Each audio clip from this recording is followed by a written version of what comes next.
अंदर जो एक बादशाह था, जो मैंने बीबीसी की रिपोर्ट के ऊपर भी पढ़ा कि उसका नाम था मेनोस, ठीक है? उस बादशाह के जो एक आगे बंदा था या कोई गुलाम था, उसको जो है ना कोई बीमारी थी, ठीक है? और आपको पता है पुराने ज़माने में रोटियों वाला सिस्टम होता था, तो वो उसके मुताबिक पुराने ज़माने में ऐसा नहीं होता था कि ये मेरी बीवी है, बस मैं इसके साथ इंटरकोर्स कर सकता हूँ या ये सीन है, इस तरह का कोई ऐसा सीन नहीं होता था।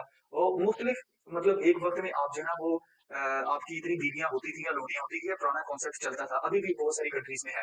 तो वो जो बंदा था उसको ना एक ऐसी बीमारी थी उसके सीमेंस के अंदर, उसके स्पर्म के अंदर, कि वो जिस औरत के साथ भी ये काम करता था, इंटरकोर्स करता था, तो वो मर जाती थी।